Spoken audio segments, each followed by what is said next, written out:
Shalom, shalom, shalom. Selamat sore, selamat ketemu lagi di dalam kasih Tuhan melalui One Way Ministry. Saat ini kita belajar tentang doa, saudara. Doa adalah menurut saya pengalaman dengan Tuhan. Saya cerita ini masalah doa tentang kehidupan saya ya sama Tuhan. Ya, jadi doa itu adalah komunikasi dua arah, yaitu antara Tuhan dengan manusia atau umatnya. Ya, komunikasi dua arah itu ya harus Tuhan berbicara juga, kita harus berbicara juga ya. Makanya Tuhan ajarkan doa itu macam-macam ya. Nanti saya sertakan di dalam video ini doa macam-macam tentang doa ya. Ayat-ayatnya banyak sekali, mungkin ada beberapa yang sesuai dengan pengalaman hidup saya akan saya sertakan, nanti belajar di sana. Saya cuma mau cerita ya saudara, kenapa akhir-akhir ini Tuhan menggerakkan saya untuk mengingatkan anak-anak Tuhan untuk berdoa syafaat, doa pagi, bahkan setiap saat, setiap waktu merenungkan, berjalan dalam kebenaran firman Tuhan supaya berhasil dan beruntung di dalam setiap apa yang dikerjakan. Ya, saya ingin ingatkan, saya dulu itu kalau berdoa adalah kedagingan saudara. Semuanya untuk kepentingan hawa nafsu supaya hawa nafsu saya dipenuhi sama Tuhan. Tapi setelah saya penuh berkat, ya kadang-kadang Tuhannya ya ingat sama Tuhan, tetapi tidak begitu menggagas sama Tuhan ya. Tetapi selama 3 bulan ini dikurung di rumah, Tuhan memberikan hikmat. Tuhan itu sangat kasihan dengan saya, sehingga dia ayo bang kowe bangkit untuk kemuliaan namaku gitu ya. Saya dulu memang kan sempat sekolah pendeta bareng ya saudara, tetapi saya tetap melarikan diri, terus melalui dari saudara istri saya, yaitu dari QQWW yang selalu memberi support, ayo bang cinta sama Tuhan. Saya firman-firman yang diajarkan QQWW itu melekat semua di dalam kehidupan saya ya. Sampai 1 Yohanes pasal 1 itu, pada mulanya adalah firman bersama Allah, dan firman itu adalah Allah. Dia cerita gamblang banget ya, sehingga saya bisa menerima Tuhan saat itu. Padahal rohani saya nggak karu-karuan dulu, lebih parah ya saudara.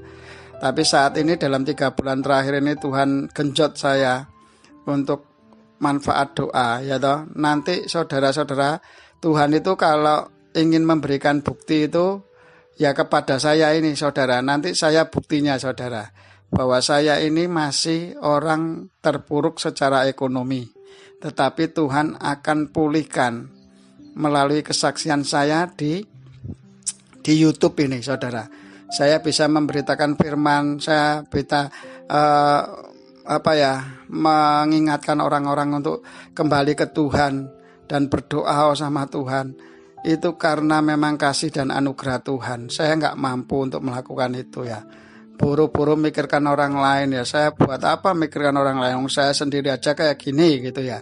Tetapi Tuhan berkata jangan begitu. Kamu itu tubuh Kristus. Talentamu itu berbeda dengan tubuh-tubuh anggota tubuh Kristus yang lain. Kamu itu saling melengkapi. Ayo bersatu untuk kemuliaan namaku. Nah saudara, makanya saya berdoa itu sangat penting saudara. Ibadah berdoa itu sangat penting. Sebelum ini kan ada pengajaran tentang beribadah ya, yang kemarin ya. Sekarang ini Tuhan ajarkan berdoa. Apa sih berdoa itu? Berdoa itu komunikasi dua arah ya. Jadi kalau mau bikin laporan sama Tuhan tuh yang baik-baik. Makanya Tuhan mengajarkan doa Bapa kami.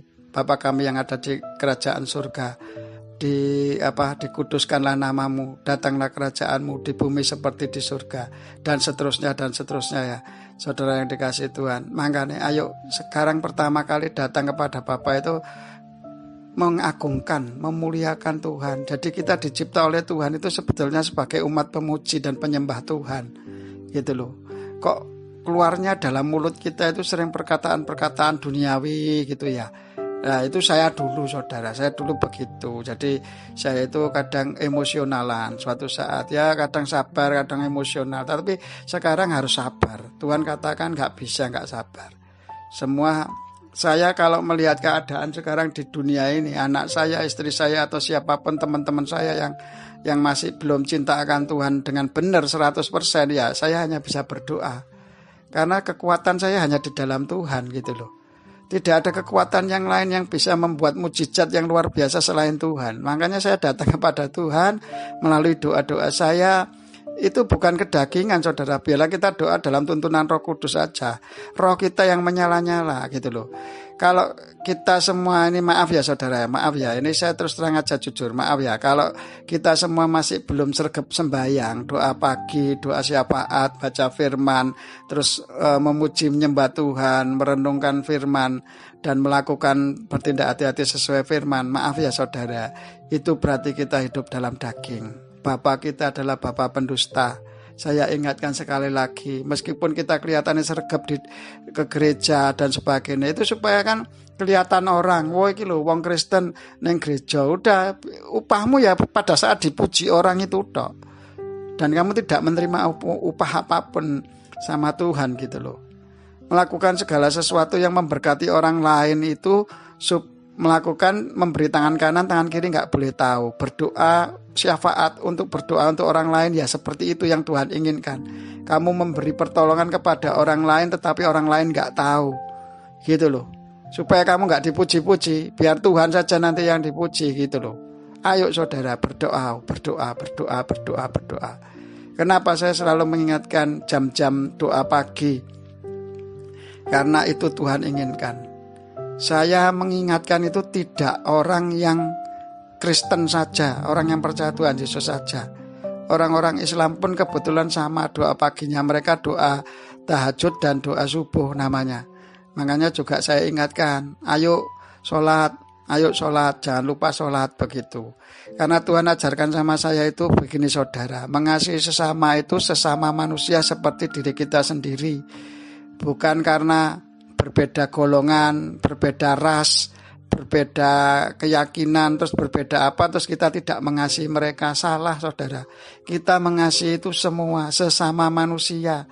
Jangan pakai bendera. Itu dibeda-bedakan, gak boleh. Karena Tuhan tuh gak pilih kasih ya. Firman Tuhan juga ajarkan kok, waktu itu ada orang yang kesusahan naik onta, terus habis itu yang nolong malah bangsa lain gitu loh, bukan bangsanya sendiri. Makanya itulah fungsinya satu tubuh di dalam Tuhan itu bukan karena ras, bukan karena apa-apa, semua itu kita satu di dalam untuk kemuliaan nama Tuhan gitu loh. Ayo ya bersatu untuk kemuliaan nama Tuhan. Biarlah kita dipakai sesuai talenta kita masing-masing, kepercayaan kita masing-masing, dan kita hanya bisa berdoa gitu loh ya. Menjadi umat pilihan itu tidak gampang memang. Semua itu kan umat pilihan Tuhan sama bukan umat pilihan. Bahkan nanti umat pilihan aja masih disaring sama Tuhan. Jadi kita nggak bisa menghakimi seseorang gitu loh. Kita hanya bisa berdoa kepada mereka biar Tuhan sendiri yang jamah kehidupan mereka. Jangan menghakimi saudara. Ya, penghakiman itu milik Tuhan. Kita itu hanya bisa mendoakan dan hanya menjalankan apa yang Tuhan mau. Makanya ayo sergap sembahyang. Ya saudara yang kekasih Tuhan. Yang belum sergap sembahyang saat ini diampuni Tuhan dalam nama Yesus. Ya, menjadi rajin, mulai setia sama Tuhan, rohnya menyala-nyala untuk kemuliaan nama Tuhan. Terima kasih Tuhan, pada saat sore hari ini firman-Mu sederhana mengingatkan kita berdoa di dalam roh. Ya, nanti Roh Kudus akan tuntun. Terima kasih. Dan kami yakin setiap pendengar-Mu pada saat sore hari ini dapat mengerti makna arti doa yang sesungguhnya berkomunikasi dengan Engkau Tuhan. Harus dua arah Tuhan. Biarlah pengertian ini mengalir atas setiap kehidupan mereka. Biarlah berkat-berkat-Mu mengalir atas mereka. Beri roh pertobatan, roh keselamatan, roh pemulihan, roh penyertaan dan pemeliharaan-Mu mengalir atas setiap pendengar-pendengar firman-Mu ini. Biarlah mereka menjadi berkat juga bagi banyak orang dan Kau pakai untuk menjadi saksi-Mu. Biarlah kami semua ini Engkau menjadikan rema-rema yang hidup atas setiap kehidupan kami semuanya. Engkau berkati kami semua dalam kasih dan anugerah-Mu ya Bapa. Biar segala kemuliaan, pujian, hormat, kuasa, keagungan, kejayaan, kemasyhuran hanya bagi nama Yesus Kristus Tuhan atas setiap kehidupan kami. Dengan penuh sukacita bersyukur dan tekun berdoa Tuhan. Kami sambut-sambut hari-hari kami bersama Engkau dengan persembahan tubuh sebagai persembahan hidup dan kudus dan berkenan kepadamu. Haleluya. Haleluya. Terima kasih ya Bapa. Kiranya firman-Mu yang sederhana ini membuat kami semakin cinta akan Engkau, selalu berkomunikasi dengan Engkau. Dan kami menjadi pelaku-pelaku firman yang setia akan Engkau dengan roh kami yang menyala-nyala dan kedagingan kami sudah disalibkan. Terima kasih. Haleluya. Amin. Oke saudara, firman-firmannya nanti tentang doa akan saya sertakan di dalam video ini supaya nanti belajar firman Tuhannya lebih ngeh lagi ya. Biar Roh Kudus sendiri akan membukakan mata rohani kita untuk lebih setiakan Tuhan dan membaca firman Tuhan itu bisa langsung ngerti apa maksudnya gitu ya. Karena Roh Kudus itu adalah satu, maka yang disampaikan ke saya mungkin pasti juga akan tersampaikan ke anggota tubuh Kristus yang lain untuk menjadi kesatuan, talenta yang berbeda, saling bermanfaat dan membangun tubuh Kristus untuk menjadi satu kesatuan untuk kemuliaan nama Tuhan. Selamat sore, Tuhan memberkati, mengasihi. Haleluya, amin.